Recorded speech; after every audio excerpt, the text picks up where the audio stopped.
From the headquarters of Telesur English in Quito, Ecuador, I am Estefania Bravo. This is From the South.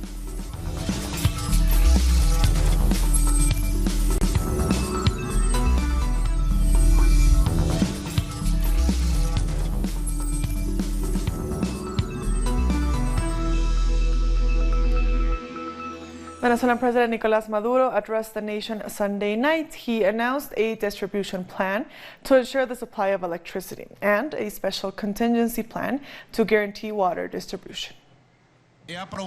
I have approved a 30-day plan to go towards a system of rational distribution of electricity, one of equilibrium among the whole process of transmission, consumption, and distribution for the whole country, with a fundamental effort to guarantee the water supply to our people. I call upon private operators that own trucks to support with water tanks this special plan of attention. Governors and mayors must work to incorporate all the institutions like Barrio Nuevo, Barrio Tricolor, which brought trucks from China to serve our people while the process of restoring the electrical service is executed in a definite and stable way. Our correspondent Luis Tavera has been traveling around Caracas to see how the transportation contingency plans are being carried out. We are traveling across Caracas to showcase the reactivation of a public transport contingency plan. This is so citizens can have access to free and safe transportation. Another contingency set by the government is the free distribution of drinking water in communities all over the nation. Meanwhile, the president also announced a 30-day power-saving plan in order to restore a stable electricity supply to Venezuelans. While citizens remain calm, there is still a lot of movement as work resumed today, but with shortened days starting at 8 a.m. and ending at 2 p.m. Venezuela faced two more power attacks over the weekend. The first occurred on Saturday at 7 p.m. and then again on Sunday at 9:30 a.m. The power outages have mostly affected the water system, as well as people's ability to purchase and store food. As authorities move to implement contingency plans to safeguard transport for citizens, people have started to prepare themselves for more attacks. I think the contingency plans have been working well.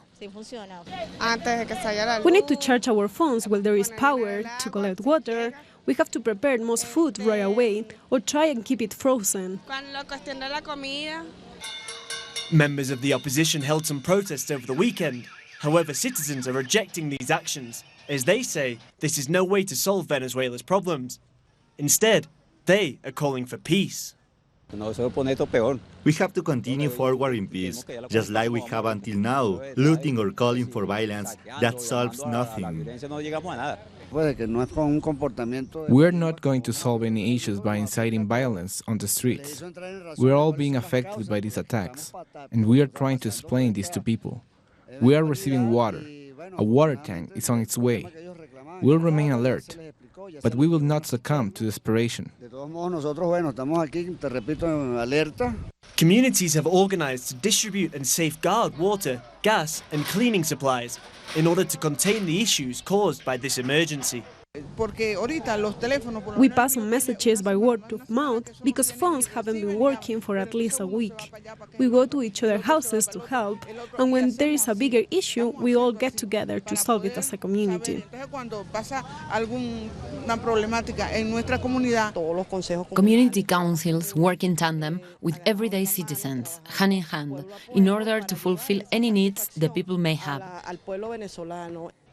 Since March 7th, Venezuelans have been facing the consequences of this unconventional war as the country's power plants are being sabotaged.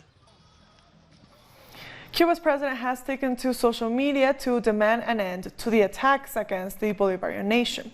On Twitter, President Miguel Díaz-Canel wrote, "Peace and tranquility for the Bolivarian people. Threats, sanctions, intervention, and sabotage against Venezuela need to stop. Hands off Venezuela."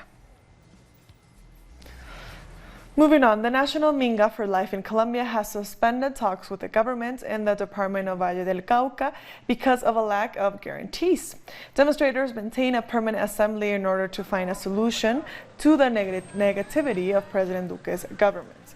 protesters continue to blockade some routes in the area.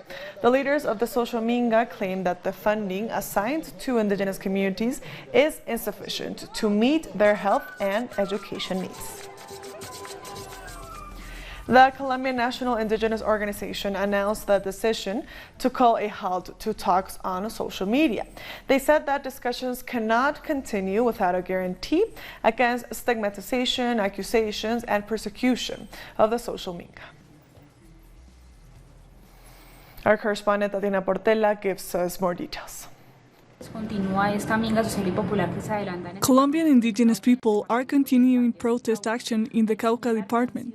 Protesters consist of campesinos and Afro-descendants who are demanding that the government respect their rights and fulfill the 1991 agreement. There are about 1,400 accords between the government and the communities agreed to since that time.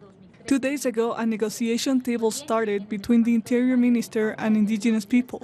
But on Sunday, the natives decided to cease talks since they felt that the government didn't guarantee their right to mobilize. The indigenous people also denounced the manner in which protesters were treated since the army was sent in to repress demonstrators. The protesters say they will not stop until the government commits to fulfilling their agreements. We thank Tatiana for that report. And earlier we were joined by a lawyer for the ONIC, Fabian Alvarez, who told us about why indigenous leaders decided to suspend negotiations with the government. Well, there are specifically 3 reasons that we can say now. First of all is that the state is stigmatized the Minga, and it is saying that it has been infiltrated by the guerrilla, which is of course a lie. But as a result of this, they have been militarizing the areas where the Minga is taking place. So this is one of the reasons why it has been putting in an off stage. The second one is that stigmatization also has occurred not only because of the Minga, but because it is an indigenous protest.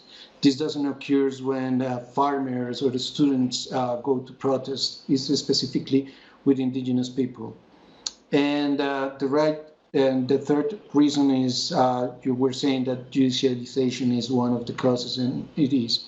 While we are asking for them to talk to us, they're starting to taking us in, saying that we are criminals, and we have to be punished as a consequence of that.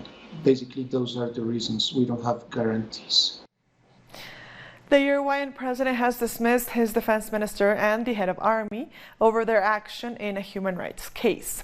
Tabaré Vázquez took the decision after it became public that they knew about the guilt of a man sentenced for the disappearance of a guerrilla during the dictatorship, but didn't tell the court. The officer convicted, José Gavazo, confessed that he threw the body of Roberto Gomensoro into a river. Gomensoro, who was part of the Tupamaro movement, was arrested in March 1973, and his body was found days later in the river. Our correspondent Mateo Grille has the details. After the daily minister cabinet meeting was finished, the Uruguayan president Tabaré Vázquez announced he was dismissing all the top military command from their positions, including the defense minister Jorge Menéndez, the vice minister Daniel Montiel, the commander-in-chief of the army José González, and chief of staff Alfredo Ramón. This followed an investigation by the Uruguayan newspaper El Observador, which published the results of the so-called Honor Court, which evaluated the behavior of former military personnel but did not send the results to the judicial court. The behavior evaluated included the confession of the officer José Gavazo, in which he recognized that he had thrown the body of the guerrilla Roberto Gomensoro into a river after he was killed. The Honor Court hid that information, so the president decided to sack the top officials of the defense minister and the armed forces themselves. It is not yet known who will replace them. We thank Mateo for that report. Tied up and hanging from a pole, activists in Sao Paulo are reenacting a popular torture method during Brazil's military dictatorship in protest of President Jair Bolsonaro's order to commemorate the period. Activists are showcasing the different torture methods that were used during the 1964-1985 dictatorship. This comes just a day after thousands rallied across the country against the presidential order to celebrate the anniversary of the coup that started over 2 decades of military rule. There will always be groups that support this period, but we believe that most people who know what happened, who know historical facts, think this talk is divisive, especially at a moment in which the president has to be uniting the country over more important issues, which we need to take on. A well-known trans activist has been murdered in Peru. Claudia Vera was shot down in the streets of the capital Lima while she was hanging out with a group of friends. According to witnesses, Vera was arguing with a man when a woman threatened her and left. Minutes later, the same woman allegedly shot her 5 times. Several organizations have expressed concern over the killing and are demanding that the murderer be brought to justice. The president of the Ecuadorian parliament is to be investigated for allegedly blocking a corruption probe into President Lenin Moreno. This after an audio recording was leaked last month. The administration committee of the National Assembly set up a commission to start investigating Elizabeth Cabezas. In the recording, she is heard talking to the interior minister about the debate in parliament to investigate President Moreno over alleged corruption. We'll be back very soon. Stay with us.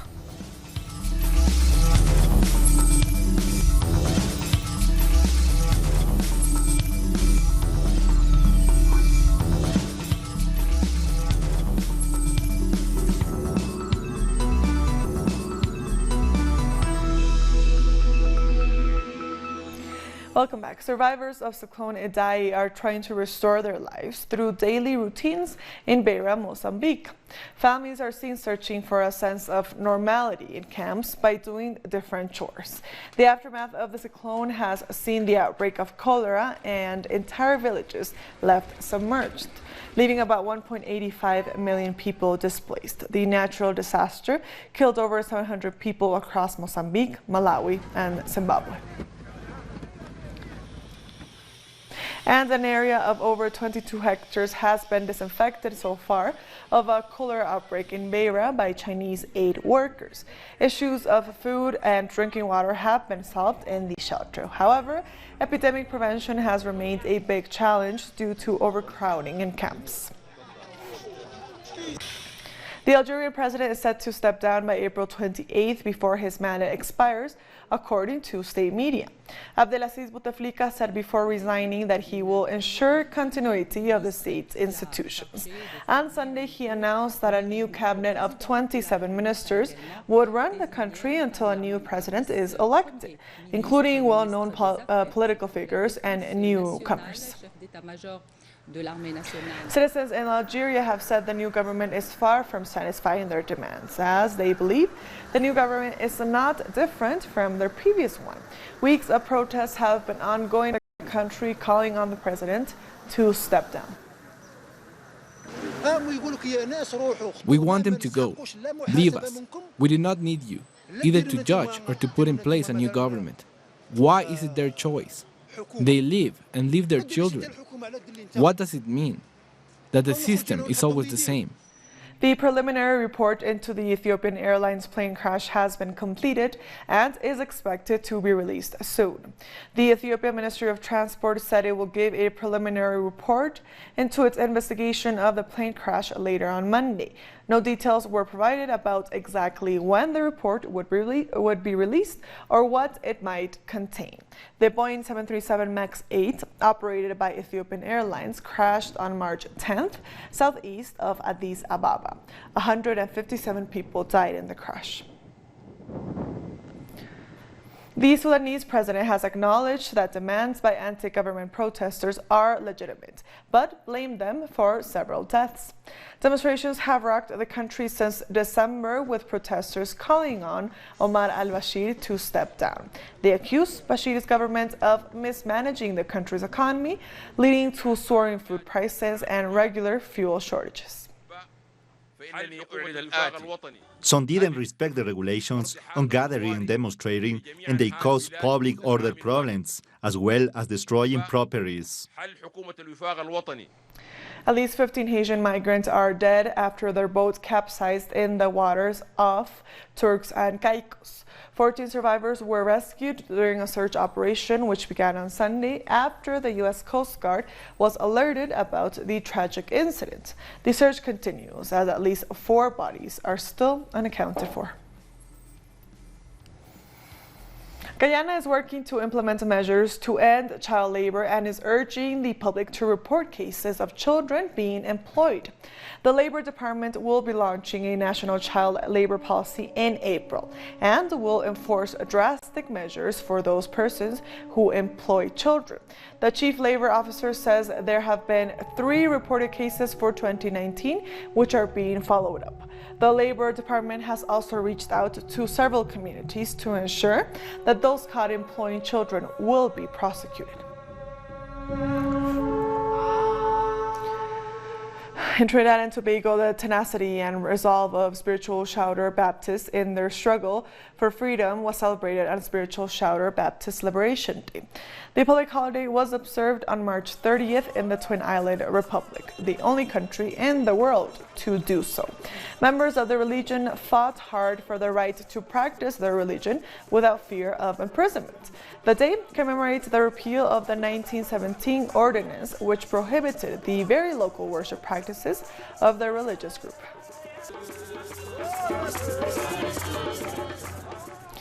Indigenous Maya communities in Guatemala are condemning the construction of a wastewater treatment plant in the Atitlan Lake. They believe that this project is an excuse to privatize and sell water for industrial purposes. The Sutujil people, who are the ancestral heirs of the Atitlan Lake, located in the Solola department, reject the construction of a wastewater treatment plant, which would cost millions of dollars. We, as a community, have raised our voices to say that water is sacred and it is not merchandise. This joint public-private venture includes the installation of pipes at about 40 meters deep in the lake to collect water, purify it, and then sell it to be used for irrigating monoculture crops. In theory, the plan is okay because it proposes cleaning up wastewater. However, in reality, the plan is an excuse to generate profits because what they are proposing is to sell the lake's water. The budget for this venture is set at more than $215 million, and the communities would be forced to fund a percentage of this. They say this wouldn't solve the issue of pollution they face. We know that our lake is being polluted, but where does all that pollution come from? It comes from all the businessmen who use fertilizers and plastics, things that we have never used. According to the Sutujile people, a realistic proposal to clean the lake would be going back to their ancestral traditions. We have asked people to go back to traditional agriculture. With techniques like permaculture, agroecology, biodynamic, we should start cleaning the lake using those strategies. They have told us that the lake is dying, but that's a lie because the lake is alive and can clean itself.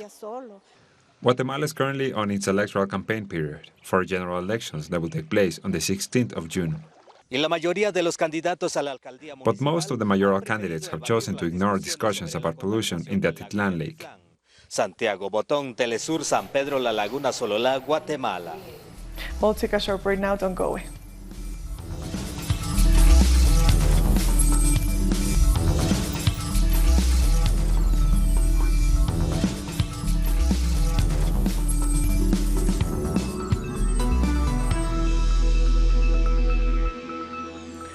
Welcome back. At least 30 people have been killed and hundreds more injured as a violent thunderstorm swept through southern Nepal.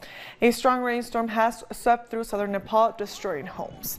Many of those killed were asleep on Sunday night when powerful winds sent deadly debris flying through the air. Officials said Bara district near the Indian border sustained the most damage and casualties. Northern Thailand faced the most serious smog crisis in the country's history on Saturday. Residents were advised to stay inside air-conditioned buildings and avoid outdoor activities and wear face masks if they had to go outside. The level of pollution in most parts of Chiang Mai continuously remains over the world's safe limit of 50 microns, posing a serious health risk. Thailand's Prime Minister plans to visit the city on Tuesday. South Korea has made arrangements to repatriate remains of Chinese soldiers killed in the Korean War. South Korean military wrapped up remains of Chinese soldiers for repatriation to China. The South Korean military said they dug up the remains from March to November in 2018 and found the remains of 10 Chinese soldiers.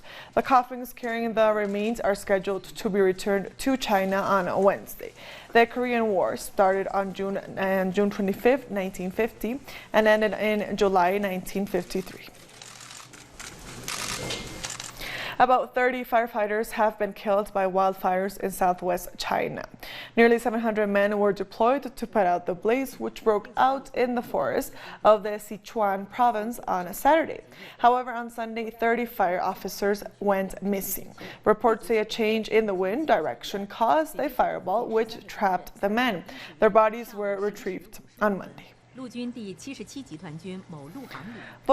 Zelensky has won the first round of voting in the presidential elections in Ukraine. He will confront current President Petro Poroshenko in the second round on April 21st, after neither of the two candidates received 50% of the votes.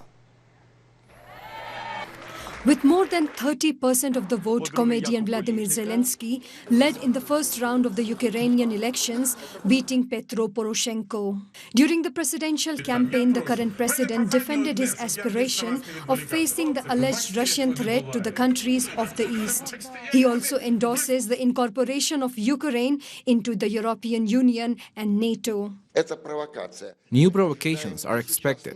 Poroshenko openly declared that in the very near future, there will be another caravan of military boats, with the help of European and NATO representatives in the Black Sea. More than 2,000 observers from 16 countries participated in the electoral process.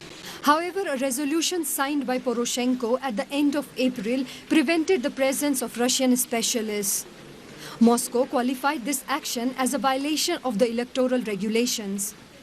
They did not allow, in particular, Russian observers and journalists to enter for these elections in Ukraine, and not only those from Russia, but from other countries as well. Since the fall of Viktor Yanukovych, the country has been facing a deep political crisis. Citizens in Crimea voiced their desire to be part of Russia in a referendum, and an armed conflict still without resolution has grown in the east. Citizens of Crimea united to face a common threat from Kiev. In addition, I was in the first and second Maidan in Kiev. I saw what was going on. There's only one way to look at what happened. It was a military coup. During the first round of elections, the presidency was disputed by 39 candidates. On April 21st, Zelensky and Poroshenko will face each other, with over 30 million electors deciding between the two, making the decision that will define Ukraine for the next 5 years. European Union Policy Chief Federica Mogherini says the European Union will not recognize Israel's claim over the occupied Golan Heights. Speaking at the ongoing Arab Summit in Tunisia, Mogherini said ignoring the UN's security resolution on the Golan Heights will only worsen the crisis in the Middle East. U.S. President Donald Trump's decision to recognize Israel's claim over the Golan Heights has received widespread condemnation. Ignoring UN Security Council resolutions on the Golan Heights is not a solution. And let me be very clear, the European Union will continue to not recognize Israeli sovereignty over the territories occupied in 1967. In the U.S., Grammy-nominated rapper Nipsey Hussle was shot and killed outside his clothing store in South Los Angeles on Sunday.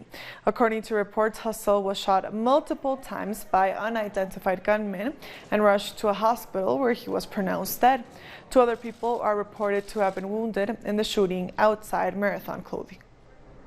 Is not going to be a good outcome for our community. We have lost a legend. We have lost someone who has inspired others, who have came from the ground all the way to the top.